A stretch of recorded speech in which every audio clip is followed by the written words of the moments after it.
पढ़ाई का मतलब केवल x की वैल्यू निकालना नहीं है। पढ़ाई का मतलब है कि सोचना सीखना। मान लेते हैं कि फोर्स की वैल्यू 100 न्यूटन दिया है और ये फोर्स 5 मीटर स्क्वायर के एरिया में लग रहा है। आपको पता है कि प्रेशर का फॉर्मूला होता है फोर्स अपॉन एरिया, और कैलकुलेशन करने के बाद तो प्रेशर की वैल्यू आएगी, वो आएगी 20 न्यूटन पर मीटर स्क्वायर। ये प्रेशर को सीखने का एक कन्वेंशनल तरीका है। अब चलो ये देखते हैं कि प्रेशर को और इंटरेस्टिंग तरीके से कैसे सीखा जा सकता है। अगर आप इस खीरे को कट करने की कोशिश करेंगे ब्लंट साइड से, तो आपको इस खीरे को कट करने में बहुत ज्यादा फोर्स लगाना पड़ेगा। वहीं अगर इस शार्प वाले एज से हम कुकुम्बर को काटने की कोशिश करें, आप देख सकते हैं ये इजीली कट गया। यहां से ये समझ में आया कि अगर फोर्स ज्यादा एरिया में लग रहा है, जैसा कि ब्लंट साइड से लग रहा था, तो लगने वाले प्रेशर की वैल्यू कम होगी और खीरे को काटने के लिए ज्यादा फोर्स लगाना पड़ेगा। वहीं अगर शार्प साइड से फोर्स लगाया जाता है, तो सिंस एरिया ऑफ कांटेक्ट कम है, इस वजह से जो फोर्स का इफेक्ट ज्यादा होगा, यानी प्रेशर की वैल्यू ज्यादा होगी और हमको कम फोर्स लगाना पड़ेगा। पर सवाल ये उठता है कि बच्चे को कैसे सिखाया जाए कि प्रेशर को कैसे कैलकुलेट करते हैं। बच्चे को बोतल ऑफर कर दी जाए और बोला जाए कि बताओ ये बोतल कितना प्रेशर एक्सर्ट कर रही है इस ग्लास के ऊपर।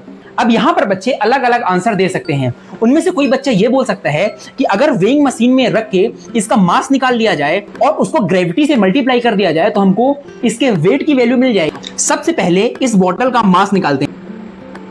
अगर इस मास को 9.8 से मल्टीप्लाई कर दिया जाए, तो हमको लगने वाले फोर्स की वैल्यू पता चल जाएगी।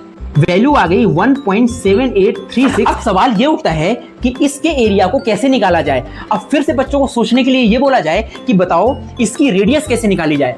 अब बच्चे इसका डिफरेंट आंसर दे सकते हैं। कोई बच्चा बोलेगा एक थ्रेड ले लीजिए, उस थ्रेड की हेल्प से आप इसका सरकमफेरेंस निकाल लीजिए। सरकमफेरेंस का फॉर्मूला होता है 2πr, उसका यूज करके इसकी रेडियस निकाल सकते हैं। कोई बच्चा ये बोल सकता है कि इस सर्कल को सबसे पहले पेपर में ड्रॉ कर सकते हैं।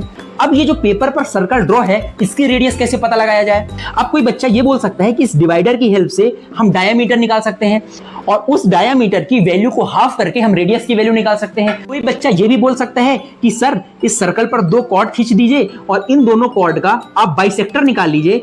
इन दोनों कॉर्ड्स का बाइसेक्टर जहां भी मिलता है वो इस सर्कल का सेंटर हो जाएगा। अब इसके सेंटर से इसके सरकमफेरेंस तक की वैल्यू 3.5 सेंटीमीटर आ गई। एरिया का फॉर्मूला होता है πr² और इसको कैलकुलेट करने के बाद जो एरिया की वैल्यू आएगी वो आएगा 0.00385।